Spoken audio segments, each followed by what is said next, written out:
आरिफ मोहम्मद खान जी, हमारे लोकप्रिय मुख्यमंत्री श्री नीतीश कुमार जी, केंद्रीय मंत्रिमंडल में मेरे साथी श्री जीतन राम मांझी जी, ललन सिंह जी, गिरिराज सिंह जी, चिराग पासवान जी, नित्यानंद राय जी, सतीश चंद्र दुबे जी, राजभूषण चौधरी जी, राज्य के उप मुख्यमंत्री श्री सम्राट चौधरी जी, विजय कुमार सिन्हा जी, उपस्थित अन्य मंत्रीगण, जनप्रतिनिधिगण और बिहार के मेरे प्यारे भाइयों और बहनों, आज मुझे इस पवित्र भूमि पर बिहार के विकास को नई गति देने का सौभाग्य मिला है। यहां करीब करीब 50,000 करोड़ रुपए से ज्यादा की परियोजनाओं का लोकार्पण और शिलान्यास हुआ है। आप सब बड़ी संख्या में हमें आशीर्वाद देने आए हैं। आपका ये स्नेह, बिहार का ये प्यार, मैं इसे हमेशा सर आंखों पर रखता हूं।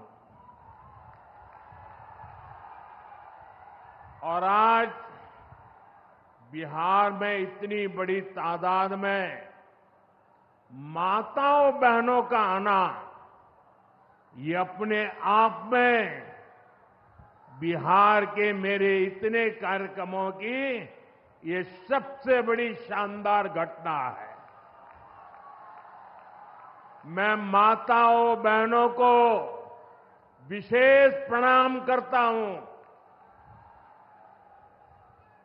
मैं आप सभी जनता जनार्दन का हृदय से आभार व्यक्त करता हूं। साथियों, सासाराम की इस धरती के तो नाम में भी राम है। सासाराम, सासाराम के लोग जानते हैं भगवान राम और उनके कुल की रीति क्या थी। प्राण जाए पर वचन न जाई, यानी जो वचन एक बार दे दिया वो पूरा होकर के ही रहता है। प्रभु श्री राम की ये रीति अब नए भारत की नीति बन गई है। अभी पहलगाम में जम्मू कश्मीर में आतंकी हमला हुआ था। हमारे कितने निर्दोष नागरिक मारे गए। इस जघन्य आतंकी हमले के बाद, एक दिन के बाद मैं बिहार आया था और मैंने बिहार की धरती से देश को वादा किया था, वचन दिया था, बिहार की धरती पर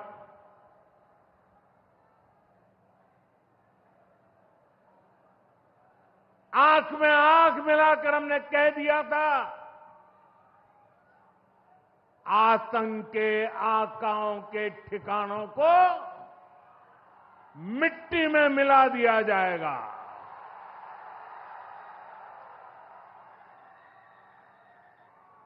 बिहार की धरती पर मैंने कहा था,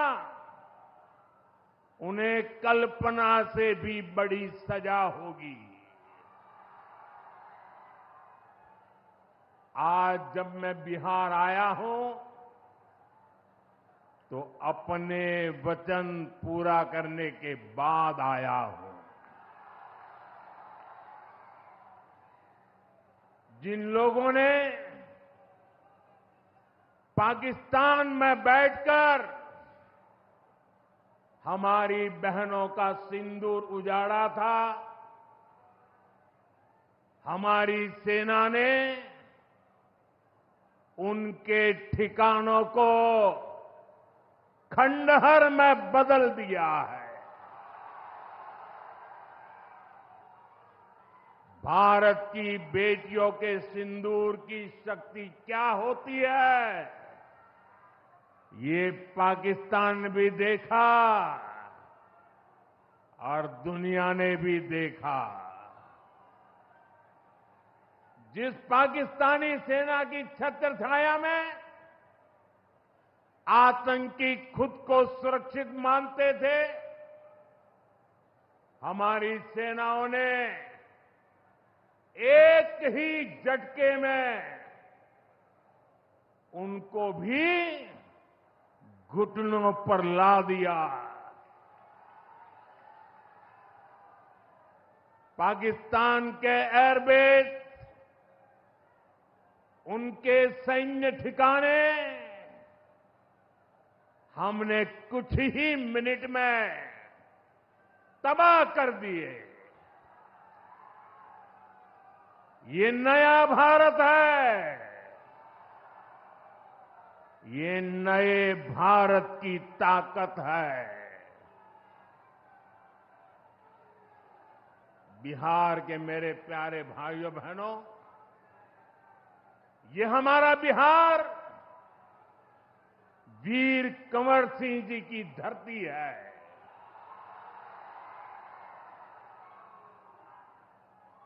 यहां के हजारों नौजवान देश की सुरक्षा के लिए सेना में, बीएसएफ में अपनी जवानी खपा देते हैं।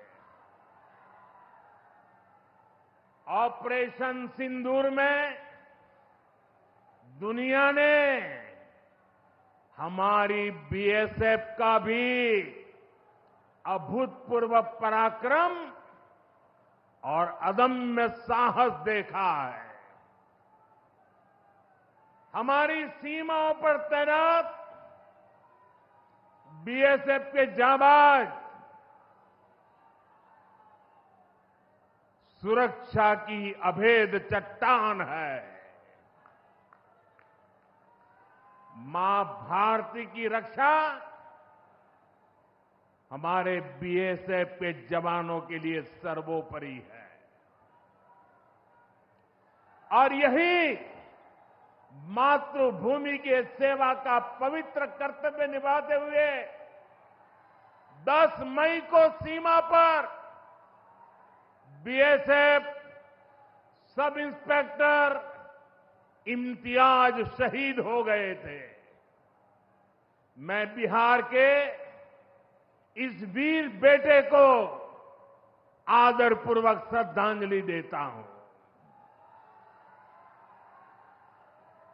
और मैं आज बिहार की धरती से फिर दोहराना चाहता हूं, ऑपरेशन सिंदूर में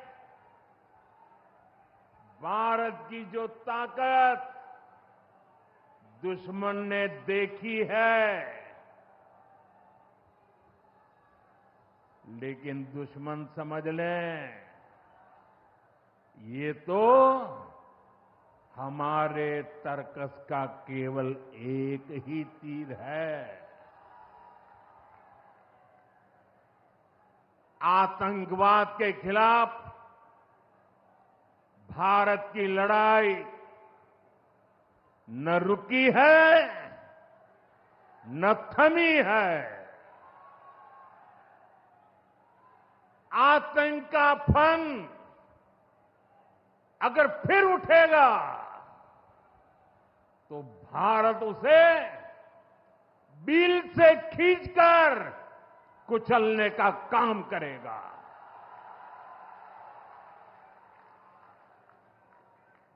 साथियों, हमारी लड़ाई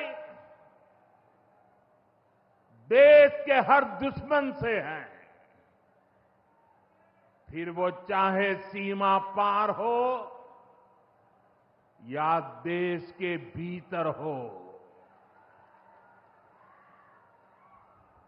बीते वर्षों में हमने हिंसा और अशांति फैलाने वालों का कैसे खात्मा किया है, बिहार के लोग इसके साक्षी हैं। आप याद करिए, कुछ साल पहले तक सासाराम, कैमूर और आसपास के इन जिलों में क्या हालात थे, नक्सलवाद कैसे हावी था, मुंह पर नकाब लगाए, हाथों में बंदूक थामे नक्सली कब कहां सड़कों पर निकल आए, हर किसी को ये खौफ रहता था। सरकारी योजना आती थी पर नागरिकों तक पहुंचती ही नहीं थी। नक्सल प्रभावित गांव में न तो अस्पताल होता था, न मोबाइल टावर, कभी स्कूल जलाए जाते थे, कभी सड़क बनाने वालों को मार दिया जाता था। इन लोगों का बाबा साहब आंबेडकर के संविधान पर कोई विश्वास नहीं था। नीतीश जी ने उन परिस्थितियों में भी यहां विकास की पूरी कोशिश की। 2014 के बाद से हमने इस दिशा में और तेजी से काम किया। हमने माओवादियों को उनके किया की सजा देनी शुरू की। हम युवाओं को विकास की मुख्य धारा में भी लेकर आए। 11 सालों की दृढ़ प्रतिज्ञा का फल आज देश को मिलना शुरू हुआ है। 2014 से पहले देश में 125 से ज्यादा जिले नक्सल प्रभावित थे। अब सिर्फ 125 से ज्यादा, अब सिर्फ 18 जिले नक्सल प्रभावित बचे हैं। अब सरकार सड़क भी दे रही है, रोजगार भी दे रही है। वो दिन दूर नहीं जब माओवादी हिंसा का पूरी तरह से खात्मा हो जाएगा। शांति, सुरक्षा, शिक्षा और विकास गांव-गांव तक बिना रुकावट के पहुंचेंगे। साथियों, जब सुरक्षा और शांति आती है तभी विकास के नए रास्ते खुलते हैं। यहां नीतीश जी के नेतृत्व में जब जंगल राज वाली सरकार की विदाई हुई तो बिहार भी प्रगति के मार्ग पर आगे बढ़ने लगा। टूटे हाईवे, खराब रेलवे, गिनी चुनी फ्लाइट कनेक्टिविटी, वो दौर अब इतिहास बन चुका है, पीछे छूट रहा है। साथियों, कभी बिहार में एक ही एयरपोर्ट था, पटना। आज दरभंगा एयरपोर्ट भी शुरू हो गया है। अब यहां से दिल्ली, मुंबई, बेंगलुरु जैसे शहरों की फ्लाइट मिलती है। बिहार के लोगों की लंबे समय से मांग थी कि पटना एयरपोर्ट के टर्मिनल को आधुनिक बनाया जाए। अब ये मांग भी पूरी हो गई है। कल शाम मुझे पटना एयरपोर्ट की नई टर्मिनल बिल्डिंग का लोकार्पण करने का सौभाग्य मिला है। ये नया टर्मिनल अब 1 करोड़ यात्रियों को संभाल सकता है। बिहटा एयरपोर्ट पर भी 1400 करोड़ रुपए का निवेश हो रहा है। साथियों, बिहार में आज हर तरफ 4 लेन और 6 लेन सड़कों का जाल बिछ रहा है। पटना से बक्सर, गया जी से डोभी, पटना से बोधगया जी, पटना, आरा, सासाराम, ग्रीनफील्ड कॉरिडोर, हर तरफ तेजी से काम हो रहा है। गंगा, सोन, गंडक, कोसी समेत सभी प्रमुख नदियों पर नए पुल बनाए जा रहे हैं।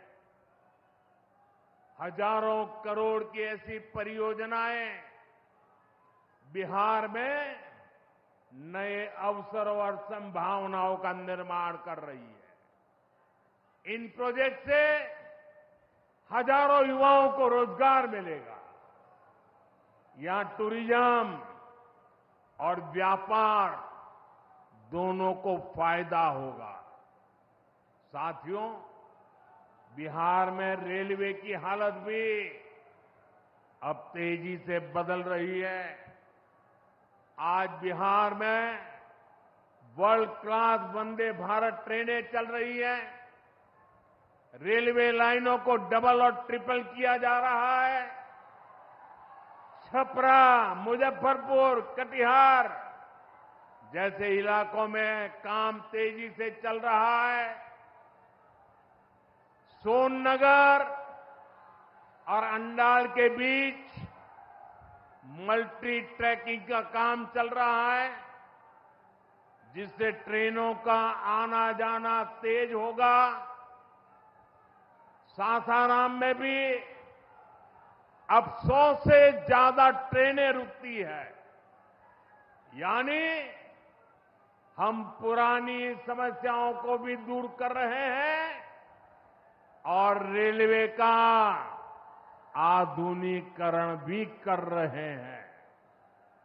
भाइयों बहनों, ये काम पहले भी हो सकते थे, लेकिन जिनके ऊपर बिहार को आधुनिक ट्रेनें देने की जिम्मेदारी थी, उन्होंने रेलवे में भर्ती के नाम पर आपकी जमीन लूटने का काम किया। गरीबों की जमीन लिखवा ली। सामाजिक न्याय की उनकी यही तरीके थे।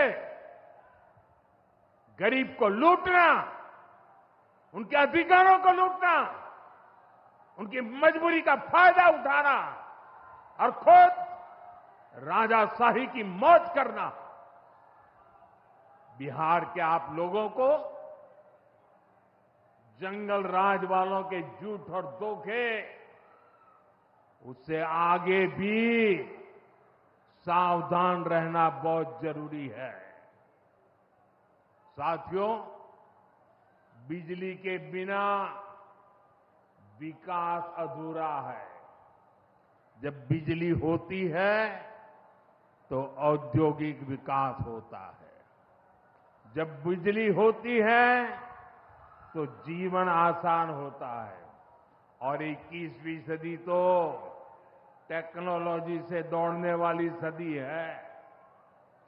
इसलिए डगर डगर पर बिजली की जरूरत रहने वाली है।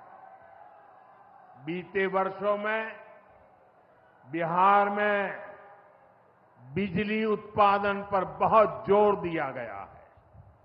आज बिहार में बिजली की खपत 10 साल पहले से 4 गुना हो गई है। नबीनगर में एनटीपीसी का बड़ा पावर प्रोजेक्ट बन रहा है। इस पर 30,000 करोड़ रुपया खर्च किए जाएंगे। इससे बिहार को 1500 मेगावाट बिजली मिलेगी। बक्सर और पीर-पैंती में भी नए थर्मल पावर प्लांट शुरू हो जाएंगे। भाइयों बहनों, अब हमारा ध्यान भविष्य की ओर है। हमें बिहार को ग्रीन एनर्जी की ओर लेकर जाना है और इसलिए कजरा में सोलर पार्क का निर्माण भी हो रहा है। पीएम कुसुम योजना के तहत सौर ऊर्जा से किसानों को कमाई के विकल्प दिए जा रहे हैं। रिन्यूएबल एग्रीकल्चर फीडर से खेतों को बिजली मिल रही है। हमारे इन प्रयासों का असर है कि यहां के लोगों का जीवन बेहतर हुआ है। महिलाएं खुद को सुरक्षित महसूस कर रही है। साथियों, जब राज्य में आधुनिक इंफ्रास्ट्रक्चर आता है तो सबसे ज्यादा लाभ गांव, गरीब किसान और छोटे उद्योगों को होता है, क्योंकि वो देश विदेश के बड़े बाजारों से जुड़ पाते हैं। प्रदेश में नया निवेश आता है तो नए अवसर बनते हैं। आप देखिए, पिछले साल हुई बिहार बिजनेस समिट में बड़ी संख्या में कंपनियां यहां निवेश के लिए आगे आई। जब राज्य में उद्योग आता है तो लोगों को मजदूरी के लिए पलायन नहीं करना पड़ता। किसानों को भी नए विकल्प मिलते हैं। यातायात की सुविधाएं सुधरने से उनकी उपज भी दूर दूर तक जा पाती है। भाइयों बहनों, हमारी सरकार बिहार के किसानों की आय बढ़ाने के लिए लगातार काम कर रही है। यहां 75 लाख से ज्यादा किसानों को पीएम किसान सम्मान निधि के तहत आर्थिक सहायता मिल रही है। हमारी सरकार ने मखाना बोर्ड की घोषणा की है। हमने बिहार के मखाना को जीआई टैग दिया। इससे मखाना किसानों को बहुत लाभ हुआ है। इस साल के बजट में हमने बिहार में फूड प्रोसेसिंग के लिए नेशनल इंस्टीट्यूट का भी ऐलान किया है। अभी 2-3 महीने पहले ही कैबिनेट ने 2-3 दिन पहले ही कैबिनेट ने खरीफ के मौसम के उसके लिए धान समेत 14 फसलों की एमएसपी को बढ़ाने को मंजूरी दी है। इससे किसानों को अपनी फसलों का बेहतर दाम और आमदनी भी बढ़ेगी। साथियों, जिन लोगों ने बिहार को सबसे ज्यादा ठगा, जिनके दौर में बिहार के गरीब और वंचित तबके को बिहार छोड़कर जाना पड़ा। आज वही लोग सत्ता पाने के लिए सामाजिक न्याय का झूठ बोल रहे हैं। दशकों तक बिहार के दलित, पिछड़ों और आदिवासियों के पास शौचालय तक नहीं था। दशकों तक हमारे इन भाई बहनों के पास बैंक में खाता नहीं था। उन्होंने बैंकों में उनके लिए तो एंट्री बंद थी, दरवाजे तक भी घुसने नहीं दिया जाता था। दलित और पिछड़ा वर्ग के ही सबसे ज्यादा लोग झुग्गी झोपड़ी में जीवन गुजारा करते थे। उनके पास पक्का घर तक नहीं था, वे बेघर थे। करोड़ों लोगों के सर पर छत तक नहीं थी। मैं आपसे पूछता हूं, बिहार के लोगों की ये दुर्दशा, ये पीड़ा, ये तकलीफ, क्या ये कांग्रेस और आरजेडी का, क्या यही सामाजिक न्याय था? गरीबों को इस प्रकार से मजबूरी में जीने के लिए सारी नीतियां बनाने के आदी लोग। साथियों, इससे ज्यादा अन्याय कोई नहीं हो सकता है। कांग्रेस और आरजेडी वालों, इन्होंने कभी दलित, पिछड़ा की इतनी तकलीफों की चिंता तक नहीं की। ये लोग विदेशियों को बिहार की गरीबी दिखाने के लिए घुमाने लाते थे। अब जब दलित, वंचित और पिछड़ा समाज ने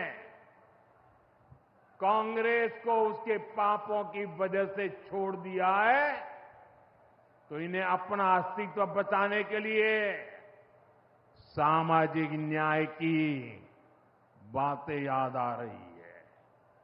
भाइयों बहनों, बिहार में और देश में सामाजिक न्याय का नया सवेरा एनडीए के दौर में दिखा है।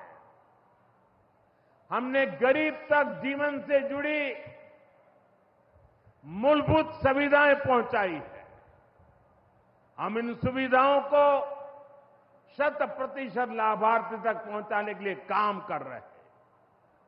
4 करोड़ नए मकान, 3 करोड़ बहनों को लखपति दीदी बनाने का मिशन, 12 करोड़ से ज्यादा घरों में नल का कनेक्शन, 70 साल से अधिक उम्र के हर बुजुर्ग को 5 लाख रुपए तक का मुफ्त इलाज, हर महीने मुफ्त राशन की सुविधा।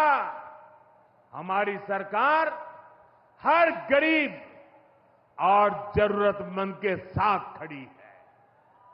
साथियों, हम चाहते हैं कि कोई भी गांव छूटे नहीं, कोई भी हकदार परिवार सरकार की योजनाओं से वंचित न रह जाए।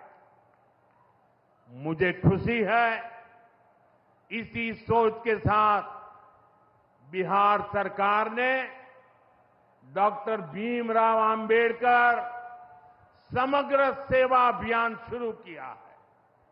इस अभियान में 22 जरूरी योजनाएं एक साथ लेकर सरकार गांव-गांव, टोला-टोला पहुंच रही है। हमारा लक्ष्य है हर दलित, महादलित, पिछड़े, अति पिछड़े, गरीब के घर तक सीधे पहुंचना। मुझे बताया गया है कि अब तक 30,000 से ज्यादा कैंप लग चुके हैं। लाखों लोग इस अभियान से जुड़ चुके हैं। जब सरकार खुद लाभार्थियों तक पहुंचती है, तो ना कोई भेदभाव होता है और ना ही कोई भ्रष्टाचार होता है। और तभी सच्चा सामाजिक न्याय होता है। साथियों, हमें हमारे बिहार को बाबा साहब आंबेडकर, कर्पूरी ठाकुर, बाबू जगजीवन राम और जेपी के सपनों का बिहार बनाना है। हमारा लक्ष्य है विकसित बिहार, विकसित भारत। क्योंकि जब जब बिहार ने प्रगति की है, भारत दुनिया में शिखर पर पहुंचा है। मुझे विश्वास है हम सब मिलकर विकास की रफ्तार को और आगे बढ़ाएंगे। मैं एक बार फिर आप सबको इन विकास कार्यों के लिए बहुत बहुत बधाई देता हूं। मेरे साथ दोनों हाथ ऊपर